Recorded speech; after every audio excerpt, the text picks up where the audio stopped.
Welcome to BioLearn, where you will learn biology at your own pace. Let's start this video by observing this photo. As you can see, this is a picture of Dante's family. In this picture, you will see Mr. Dingdong Dantes, Miss Marian Rivera, and their children, Sixto Dantes and Zia Dantes. Now, um, I want you to observe this picture in terms of the physical features that they have. If you will observe, there are several physical features that is shared by the children and their parent. For example, look at the shape of the nose of Sia and Marian. It's the same. Look at their skin color. It's the same. And there are other physical features that is shared by this family, right? Now, how does that happen? To answer that question, there is one branch of biology that will help us answer that inquiry, and that is genetics. When we say genetics, it is the branch of biology that deals with inheritance and variation. So, what is the meaning of inheritance and variation? When we say inheritance, it is the passing of genetic information or traits from one generation to the next. This is the reason why the children of Marian and Ding Dong shared the same characteristic with their parents, but not all, right? When we say variation, it's a difference in the combination of traits among individuals. That is why we can say that um, they have some or they share some of their characteristics, magkamukha sila. Pero we cannot say na 100% silang magkatulad o magkamukha. There is still variation. Now, how inheritance and variation happens? This is a question. So we will answer this with a theory that is being accepted today, and that is the Mendelian genetics. And this part of this discussion will answer the question, how are traits passed from parents to offspring according to Mendel? And who is Mendel? I want to introduce to you Mr. Gregor Mendel. Gregor Mendel, in 1843, at the age of 21, he entered the Augustinian monastery. Basically, he is an Augustinian monk. In 1851, he left the monastery to study physics and chemistry at the University of Vienna. After studying, he returned to the monastery and he was assigned to teach a local school. Okay, and the teachers in this local school are very enthusiastic about research. Okay, and around 1857, he studied the patterns of inheritance, or how inheritance is happening by breeding garden peas in their monastery garden. Now let's talk about that experiment. That's the pea plant experiment. And the goal of this experiment is to understand the pattern of inheritance. So let's see. Before we proceed to the actual experiment, let's talk about why Mendel choose garden pea plant or the Pisum sativum for his experiment. Why not a different plant? Why not an animal? It's because, number one, it's easy to cultivate. Okay? Second, it had a short generation time. So if ever man na magkaroon ng problema tungkol sa maybe the first trial, it has a short generation time, so madali lang na ito'y itanim ulit. Okay? Next, it has easily observable and contrasting traits such as flower color, seed shape, and plant height. And these observable characteristics, these contrasting characteristics, will later on help Mendel to study the pattern of inheritance. And lastly, since we have to cross different plants, the Pisum sativum can self-pollinate and cross-pollinate. So this characteristic is helpful for Mendel's experiment.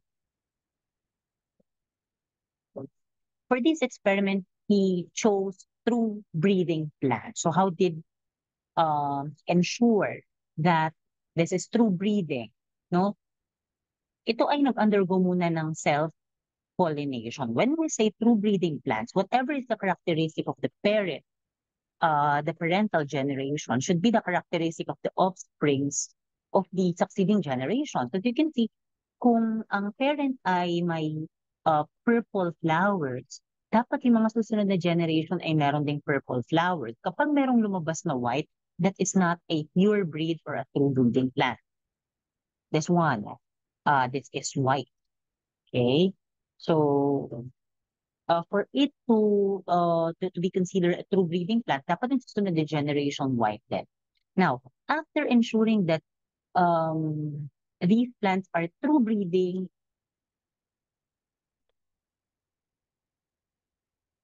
these undergo cross pollination. Now, dalawang klase ng cross ang ginawa ni Mendel. We have the monohybrid cross. When I say monohybrid cross, it is a cross dealing with one character type. For example, ayan, flower color. So let's say we will be crossing a plant with purple flower and a plant with white flower, and then let's see what will be its offsprings. Okay, or what flower color will the offsprings have? Okay, or maybe purple to purple, white to white, or maybe the seed form.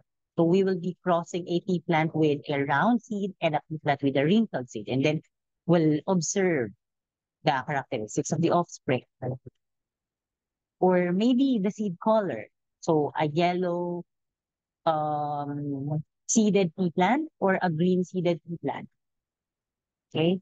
Then he also performed a dihybrid cross. When we say dihybrid cross, it is the cross between two pairs of alleles. So we are crossing pea plants, but this time we are looking at two different traits. For example, the flower color and the stem length. So let's say we will be crossing a tall and a purple flowered plant or a short and a white flowered plant.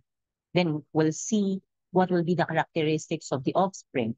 Or maybe it's a tall white flowered plant or a short purple flower plant, and then we'll see what will be the characteristics of the offspring. Okay, so maybe seed form and seed color also. Okay, so this is how it looks like. Later on, you will see what is the meaning of this letters here, how to write that, how to perform these boxes here. Okay, you can actually watch that on a separate video about the genetics vocabulary. Okay, so as you can see here, the this is homozygous Y and the homozygous dominant R. It means this is yellow round seeded pea plant. This one is a green wrinkled seeded pea plant. And then the offspring is this. Okay, and then this is the F1 generation. Okay, or the first generation. And then we cross this offspring with an offspring of the same characteristic, and this is the result. No? Later on, you will learn more about it. Okay, so you'll just have to hear the overview of that. Now, earlier, I've mentioned that we have to ensure that the parents are true breeding plants. Now, for this example, I will be using the flower color. Okay, so Mendel crossed two varieties of a true breeding plant. So in this example, Mendel crossed pea plants that varied in flower colors, so that's purple and white, and they are true breeding plants. Now, he noticed that the first generation or the F1 generation offsprings are 100% purple flowers. So what happened to the gene that codes for the white flowered plant? What happens to that? Now, later on we'll know. But no, after knowing the result of the first generation, he crossed two offspring from that first generation. And again, the F1 generation are 100% purple flowers. And as you can see here, on the second generation, you will see that 75% becomes purple and 25% becomes a white flowered plant. Okay, so the white flower appeared in the F2 generation. And as you can see here, the ratio of the flower color for the F2 generation is 3:1. That's 3 purple and 1 white. If you're going to convert it into percentage, that's 75% purple and 25% white. No? If we not, let's say, if we will not, or if Mendel did not perform the crossing of the first generation plants, no, he might have concluded that the gene for white flower plant was lost. Okay, but in this case, no, the second generation offspring only shows that it was not lost. It was just somehow hidden. Okay, so the conclusion is the gene for white flowers did not disappear in the F1 plants, but was somehow hidden or masked when the purple flower gene was present. Now, he performed the same experiment, but this time he used a different characteristic or a different trait. So this time for the seed color. So the parental generation here, we have the green and yellow through breeding plants. Okay, so this is the seed color. As you can see, the first filial generation are 100% yellow. But after crossing a yellow-seeded pea plant with another yellow-seeded pea plant, the green seeded plant appeared in the same ratio, and that is 3:1. So again, the result is the F1 generation are 100% yellow seeds.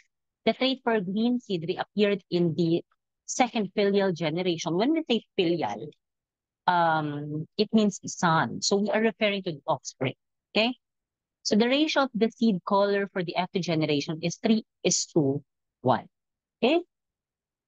So again, our conclusion is the gene for green seeds did not disappear in the F1 plants, but was somehow hid or masked when the yellow color gene was present. And with that, he was able to classify traits into two, and that is the dominant trait and recessive trait. When we say dominant trait, this is the trait that is, or that are, or these are traits that are more expressed often. For example, in this experiment, that's the purple color in flower. And for this experiment, the yellow seed color. Recessive trait, on the other hand, are the traits which are not often expressed, especially in the presence of the dominant trait. Okay, so let's say we have here the white for flower color and green for seed color. Okay, now he performed the same experiment with the 7 characteristics of the pea plant. We have the flower color, the flower position, plant height, seed texture, seed color, pea pod texture, pea pod color, and he noticed the same pattern. Okay, so the first generation, that's 100% of a specific characteristic, which he called a dominant trait. For example, 100% violet, 100% eggshell for the flower position, 100% tall for plant height, 100% brown for seed texture, 100% yellow for seed color, 100% inflated for the pea pod texture, and 100% green for the pea pod color. And then for the second generation, he noticed the 3:1 ratio. Okay, 3 or 75% of the dominant trait and 25% of the recessive trait. Okay, so I have here a few questions, no? I want you to participate by answering it on your, okay, so by simply looking at this table here, I want you to tell me the dominant trait for seed color. Correct, that's yellow. What is the recessive trait for plant height? That's dwarf. What is the recessive trait for the pea pod color? Recessive, that's yellow. Okay. On this pattern, what is the ratio of the F2 generation? That's 3:1. Good. Next.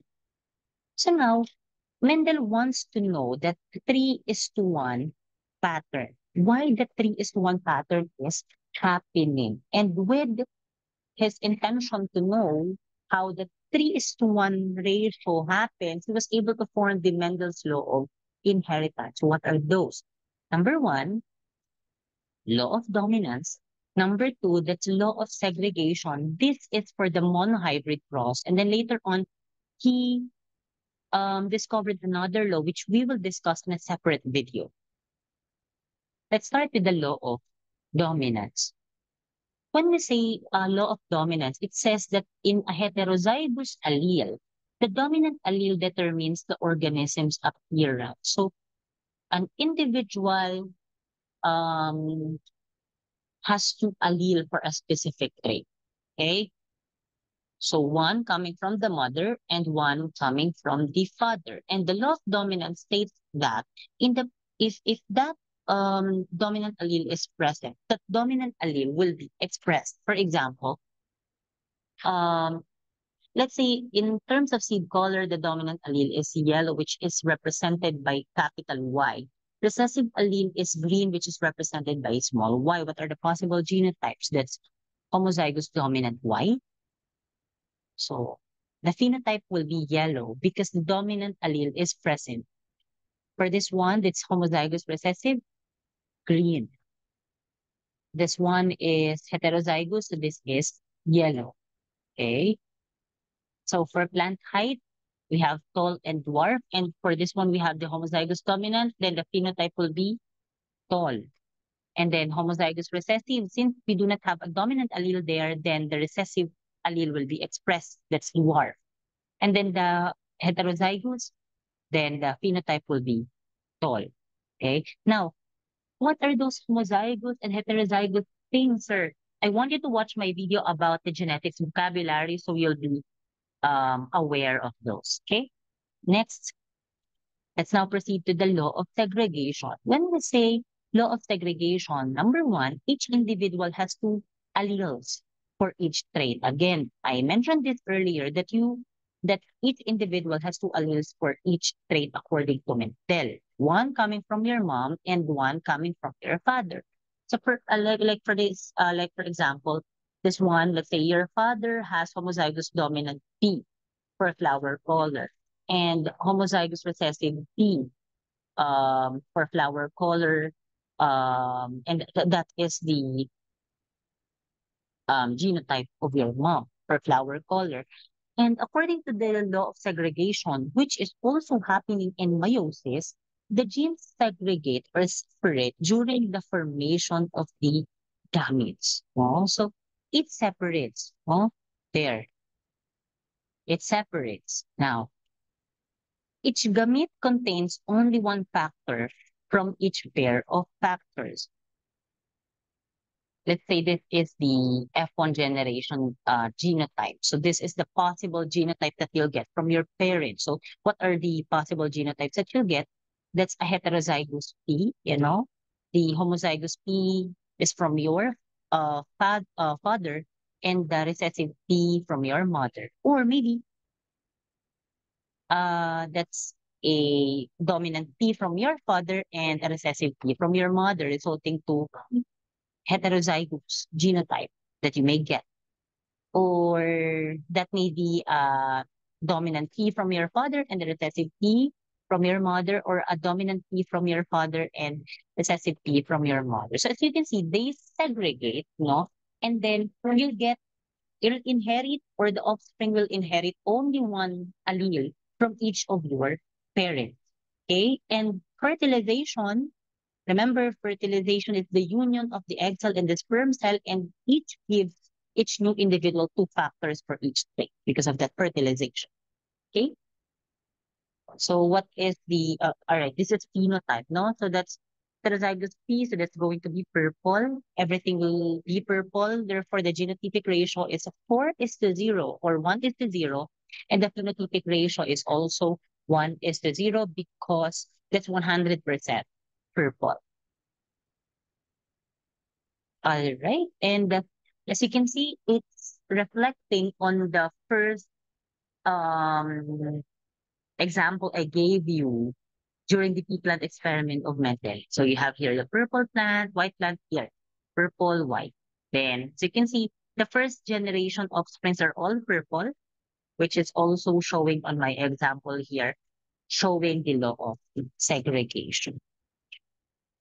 Now, um, I think it will take you time and like to do this. Okay, so in order to make this work easier for you, then we will be using a device known as Punnett square. So this Punnett square is a handy diagrammatic device developed by Reginald Punnett for predicting the possible outcomes of a genetic cross between two individuals. So on this side, all you need to do is just put the genotype of your father, and on this side, you have to put the genotype of your mother, or vice versa. So it's up to you. Okay, then just combine them. So you have here the capital P and the small p. So that's heterozygous P, and that is purple. The phenotype is purple. This one is also heterozygous P, which will be purple. This is also heterozygous P, that's purple, and this one also. Okay, and as you can see, it's the same as this. And I think Punnett square is easier to use. Okay. So again, the genotypic ratio is 1:0 as well as the phenotypic ratio. There. Now, based on the illustration, make a Punnett square showing the possible genotype and phenotype of the F2 generation. And I want you to provide the phenotypic and genotypic ratio. Remember, this is your F1 generation offspring. So I want you to get, or I want you to cross two from this, and then you have to give me you do the Punnett square, and then give me the phenotypic and genotypic ratio. Okay. So as you can see here, when we try to do the Punnett square for the F1 generation, that's 100% heterozygous P. Okay. Now, so we are going to put heterozygous genotypes for both parents, and then do the combination there. Okay. And you will know that the genotypic ratio is 1:2:1. That's one homozygous dominant P, two heterozygous P, and one homozygous recessive P. While the phenotypic ratio is 3:1, because that's three purple and one white. Okay. So that's all for the Mendel's law of inheritance. We will be talking about another law, that's law of independent assortment, on a separate video. Goodbye, everyone.